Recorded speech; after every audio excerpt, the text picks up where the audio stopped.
Hello, everyone, and welcome to Locked On Flames. The Flames have re-signed one of their top prospects in Matthew Phillips, and the future still looking bright for the Flames.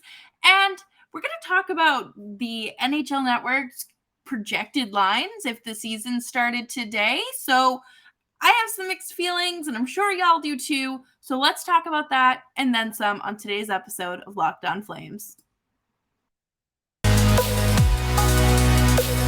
You're Locked On Flames, your daily podcast on the Calgary Flames. Part of the Locked On Podcast Network, your team every day.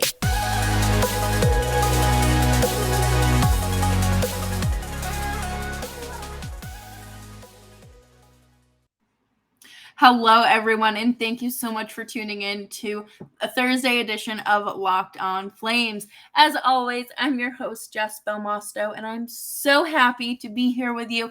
This is now my third time, no, actually second, 2.5 times recording this episode because the first time I had an internet connection problem, the second time my mic was somehow muted, and third time's the charm. So I just could not be more excited than talking about the Flames for basically an hour and a half today. So if you haven't already, please make sure that you are subscribed to Locked On Flames wherever you get your podcasts. And also make sure to check out the really cool interview I had with Team Canada's own 3-time gold medalist, Rebecca Johnston. Pretty cool. Never talked to a gold medalist before. So let's jump into today's episode. The Flames, they've made some moves. You know, they have had a blockbuster trade and free agent leaving. But you know what they have now? One of their very own homegrown talents in Matthew Phillips re-signed for another year.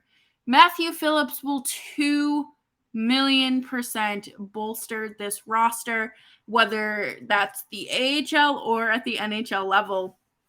Last year, he had 31 goals. He had a career high 31 goals as well as 68 points.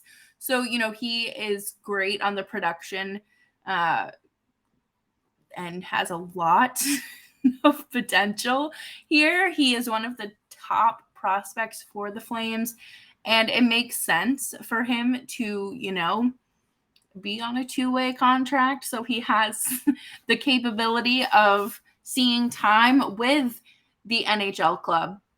We still don't know what the AHL team will be called since they have relocated from Stockton to Calgary, and basically the Stockton Heat are no more. They're not going to be named the Calgary Heat either.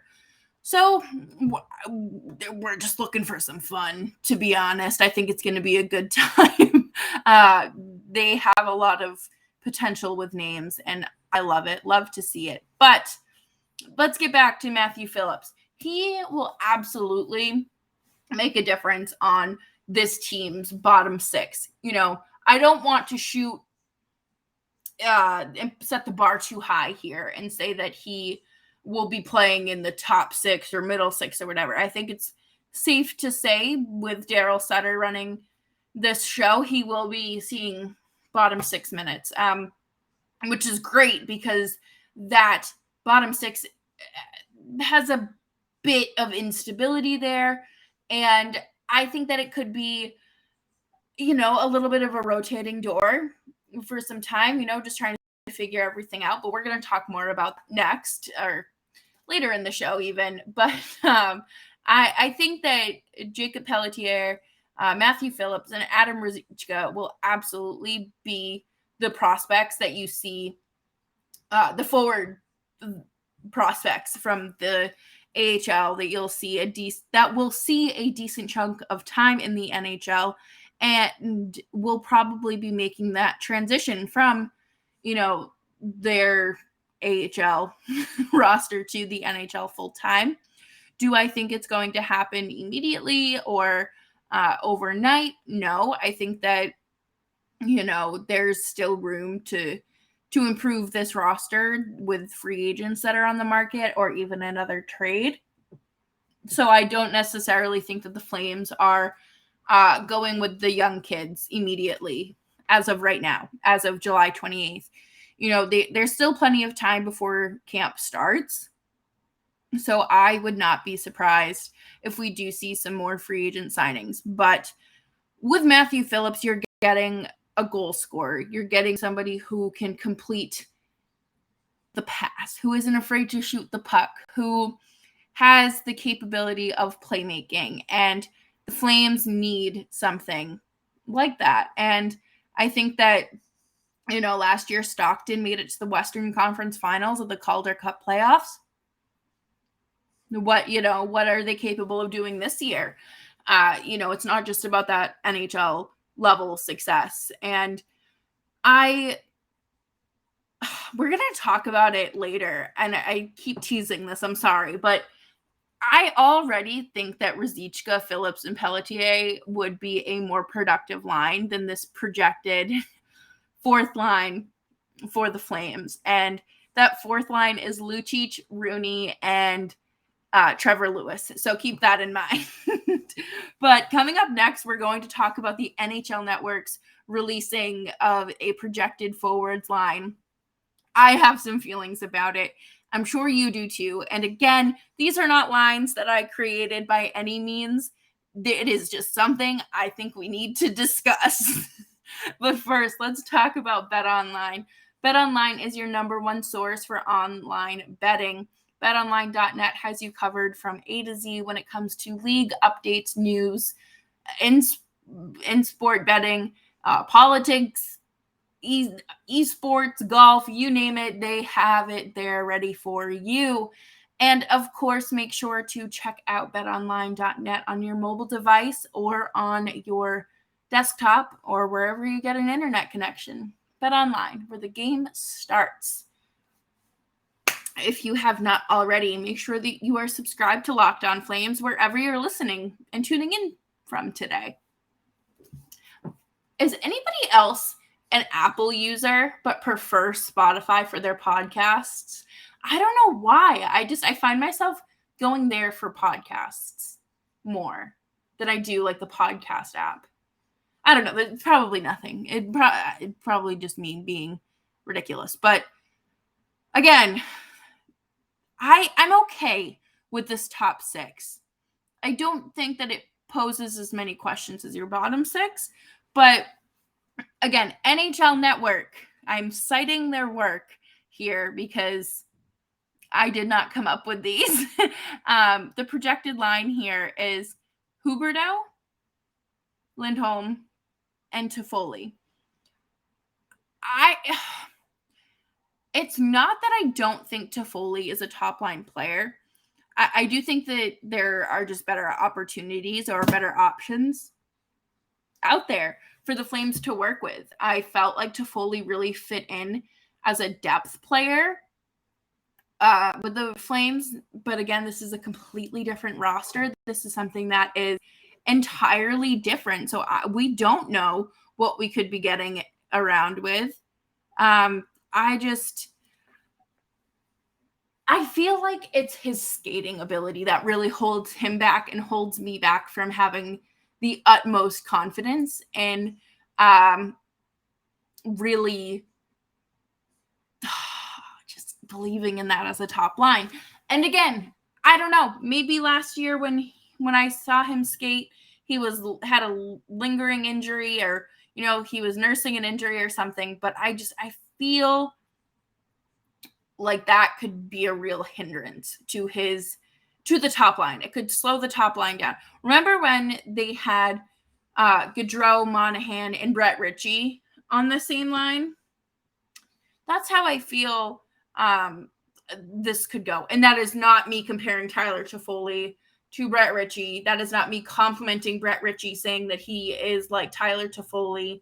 Absolutely not. I just don't know if that line is going to be set up for success. And I would love to see something more. This is, again, another situation where they could make a free agent signing. They could make another trade. I would be interested to see if they do swap Toffoli and Mangiapane, or Toffoli and Blake Coleman on the first and second line, because I think that those are interchangeable players, especially with that line. The second line is just the most beautiful line in hockey. I love this line. It is great. It is Mangiapane, Michael Backlund, and Blake Coleman. And this line is so good offensively and defensively. They are one of the best two-way lines in hockey. And I will go on the record right now and say that they are probably going to be the best two-way shutdown line this season. I really like what we saw from them last year and how quick they were able to shut their opponents down. I thought that they should have been out there against McDavid at any point in that series of the Battle of Alberta series. I thought that they were just very they weren't given the opportunity to succeed in the Battle of Alberta. And do I think that the outcome would have been different had that been been a reality of them going up against McDavid, Draisaitl, and Kane? Yeah, probably. I don't know if the series would have ended in 5, but I think we would have seen a little bit of a longer series. I really don't know what we do here, because I think it's possible that we do see Coleman swap with Toffoli. I think that Coleman is a better two-way forward, but if Coleman gets going, there's no reason why he shouldn't be elevated to the top line. And I think that it is very, very likely that he has a stronger season here than he did in his first year. Not that his first year was weak by any means, but I think now that he's acclimated and he is very familiar with his teammates and with his line mates, he's comfortable. And, sometimes that's what these players need to get themselves going. And I really, I don't know. I think that is probably going to be the best line on the Flames. Not like production wise or anything, because obviously you have Jonathan Huberdeau and Elias Lindholm on your top line. But statistically, I think between the defensive metrics and the offensive metrics, I think that the defensive metrics are going to push them over the edge. But again, Elias Lindholm was nominated for the Selke this year, so he very well could be just playing a game with us, and I'm just severely underestimating his potential this year. But I'm interested. I feel like I've been having this conversation since I started hosting the show. Michael Backlund. Is he really a 2C? If you were to plop him in any other team's second line, is he capable of performing at that level? I don't know if he is. I know Sean Monahan isn't, and that's not a dig at Sean Monahan. That is just a realistic statement because of how he has played the last 2 seasons. But I don't know. But I do think that he is a very solid option for the Flame second line. I don't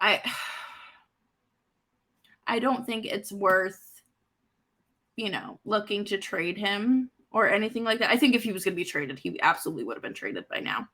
But I don't know. I just think that he was one of the Flames' best players in the postseason, by the way, defensively and offensively. And that's saying something. But I really am curious to see what the Flames will be able to get out of him this year. I want to see that line consistently. I think we will see it consistently. I want to see them go out there against the top lines in this league. I do think that Mangiapane is probably your best two-way forward.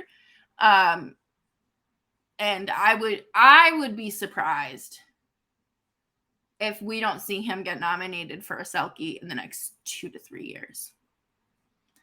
Just my opinion.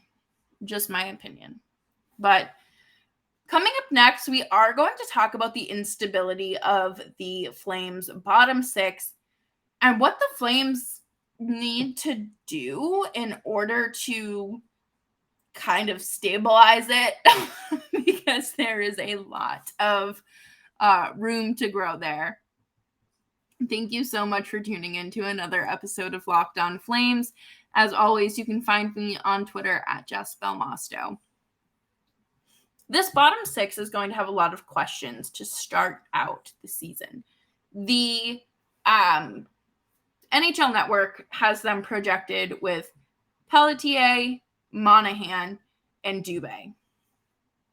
Okay, I'm sorry, but if the season started today, Sean Monahan is not starting. And it's been made pretty clear that he will start the season on LTIR as well. So, you could go back to Adam Ruzicka, who did a fantastic job, an absolutely fantastic job centering that third line during the regular season last year. I thought that he really could have earned a spot for the playoffs. I thought that would have been very productive for him. And I'm not totally crossing out the idea of Jacob Pelletier and Dylan Dubé being the wingers there. I like that. I do. I think, if you're not able to grab another depth player in free agency, you absolutely call up Pelletier or Matthew Phillips, because it's time for them to make the jump. It's bottom 6 minutes. You have an expectation for them, but it's the beginning of the season where your roster isn't fully complete because you don't have Sean Monahan, you don't have Chris Tanev. You're feeling things out again. And Dylan Dubé still has so much potential on this team.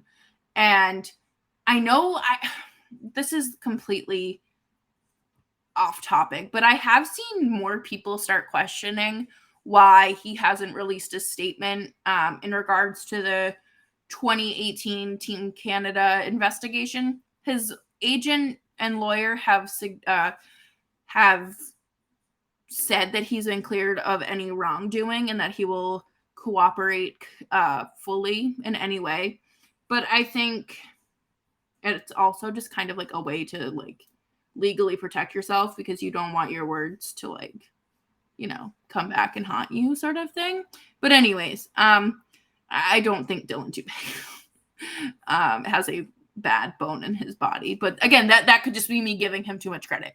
But I am very interested for that third line, especially when Sean Monahan comes back, because we don't know. We don't know what Sean Monahan we're getting. Will he be completely healed, number one? Probably not. Is he still dealing with pain from prior injuries? I don't know. Is he going to be able to stay up to speed with two young players? When you're coming back from hip injuries and significant hip surgery, you have to heal. It takes a full year or two to get back to where you were.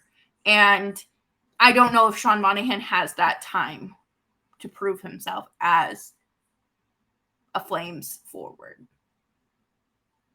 Not at $6.25 million a year. He does not. And I don't know. I think it's fair to give Ruzicka some time to settle in there, or you play Kevin Rooney on that third line and you give Ruzicka bottom 4 minutes. But I am not opposed to seeing Ruzicka come in for Monahan. I'm not. And I don't know how many times I'm going to say that. But, Monahan could see time as a healthy scratch again. We don't know. We don't know what. There's just a lot more questions than answers when it comes to the bottom six right now. And, if you look at this fourth line, they have the fourth line projected as Lucic on your left, Kevin Rooney centering, $1.3 million, while Dan Heinen is making $1 million, and Trevor Lewis on his right. That line has the potential of a fish out of water. I don't have any good feelings about it. It reminds me, the only thing I think of when I see Trevor Lewis's name is the amount of penalties he took during the postseason. I don't think that he was productive at all. I found his presence to be counterproductive. I don't know what he has on Daryl Sutter or Brad Treliving, because he should have been waived when Brad Richardson was waived. He's not. He's taking up a roster spot for one of the kids.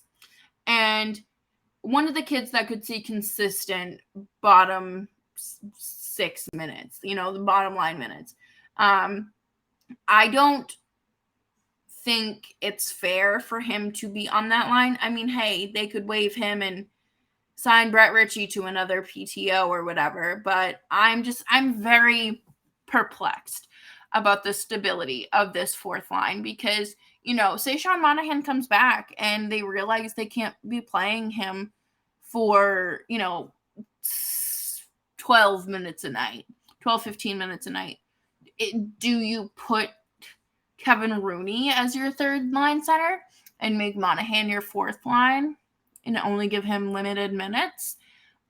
Do you have Ruzicka? I am completely sold on Ruzicka coming up and seeing consistent time, consistent minutes for the Flames. I don't think I don't want to say he's reached his potential in the AHL, because no, that's not the case. But I think that he has grown enough to where you could see him in the NHL full time, or at least close to it. But again, these are just more things and more questions we're going to have to ponder as the offseason continues. It's only July 28th. We have 2 months until camp starts. So hopefully the Flames will give us a little bit more of answers, some stability to that bottom six. Again, I don't know how I feel mainly about that fourth line. Kevin Rooney's young-ish. Milan Lucic and Trevor Lewis are not. Thank you so much for tuning in to today's episode of Locked On Flames. As always, you can find this show wherever you get your podcasts: Spotify, Apple, Audible, Odyssey, YouTube, you name it, we're there. And of course, you can catch tomorrow's episode there as well. We're going to be doing some mailbag questions and, of course, our winners and losers of the week.